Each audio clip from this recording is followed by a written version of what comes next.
Thank you. Just to make a break, I think there is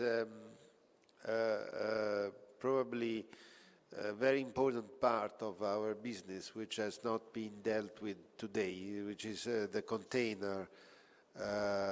We have got here the president of the Naples Ship Agents, and he's also with his partner Umberto Masucci, an important player on the container and the cruise market, and also a terminal operator. Andrea Mastellone. Andrea, would you like to update us about this part of the market that probably, in terms of money and size of the players, is probably the largest? Yes, thanks, Francesco, very much for your kind invitation to your convention, which is becoming every year more and more important. Few words on what is happening on container world.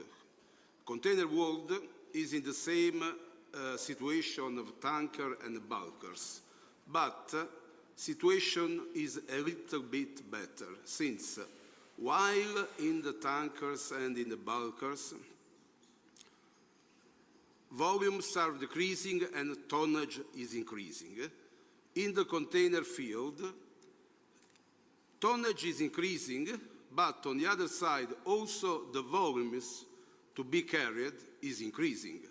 So the situation could be behind the corner, because we have, if we take into comparison the figures of this year, which is a bad year, the volumes of containers carried all over the world is roughly 160 million TEUs, with an increase of about 6% compared with last year performances. While on the other side, the tonnage is increased by 9%. So the imbalance is a bit negative, but this has created a drastic reduction of the rates. 6 months ago, on the most representative leg, Hong Kong to Europe, a 40-footer container was paying $3,000. Today is paying $2,000.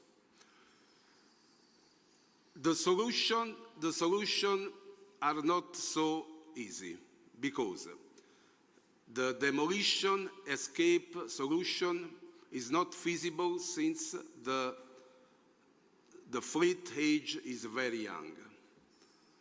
On the second side, next year and in the 2014, the big players are launching new buildings, the new triple I class vessels carrying up to 20,000 TEUs.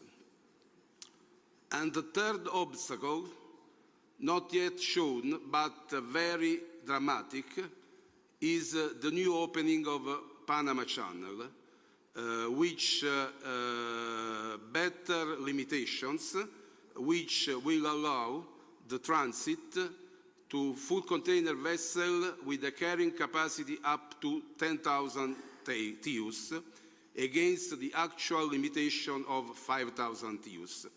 This, of course, will create a decrease of demand between TEU and the miles required to carry them, and the immediate result will be that the range of full container vessels ranking up to 5,000 tons, which are now already outside the market on the leg Far East Europe, will be concentrated only on the regional trades, I mean on the feeder sides.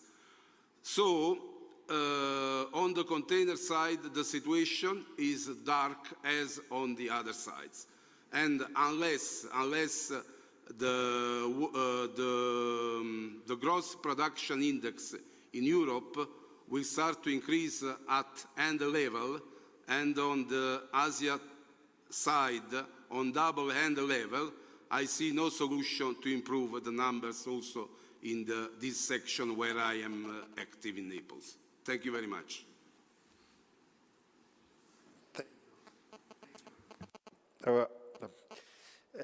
Mariela, and how do you see just an update of the status of art in the tanker market that you particularly follow in your own company?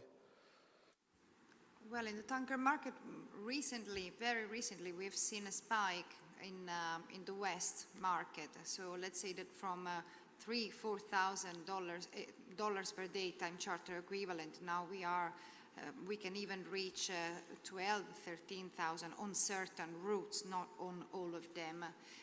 Personally, I've been more focused on vegetable oil and palm oil, coconut oil sort of trades rather than clean petroleum products, because I believe that that market has been more stable and higher in terms of numbers. This is going to on the specific topic. Generally speaking, there is still an overcapacity also in the tanker segment. I don't know if you have been discussing this before or not, because unfortunately I was stuck in the office, so I only joined you later in the afternoon. But there is for sure an overcapacity.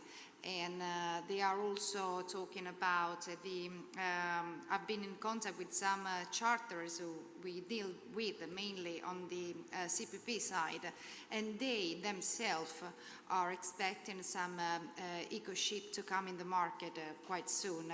I cannot say the name of the company, but it's it's the biggest private operator in the gas oil.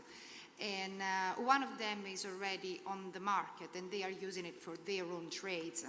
They are very happy about the performance, they said, because of course they can burn something like 18 tons per day, which is an unbelievable number compared with the other ones in the market. But at the same time, they told me, so I cannot judge because I don't have this kind of vessels, they told me that they believe they will use them only for their own trades. They will not take similar vessels on time charter in, so they will use this advantage for their own tonnage. And when I said, but what if we built these kind of vessels and we give them to you on time charter, they said, well, in this case you have less cost, so you're going to get less money from the charter. And this is another unfair thing. Of course, I think it's very unfair, but I believe that probably there will be two separate markets, one for the older tonnage with different speed and consumption, another one for the new one. And once again, it's unfair, but probably that's the way it's going to be, unless the market changes, which we all hope. Having said that, I believe that there has to be a bottom line to the drop of the market, because after all, it's their cargoes that we are carrying, it's not our cargo. And when the Erika sank, I was saying to a friend before during the coffee break, when the Erika sank, the public opinion, so I'm not talking shipping people, the public opinion remembers the name of Total. They don't remember the name of the vessel or the name of the ship owner. So it's also in their interest to put a stop to the continuous drop of the market.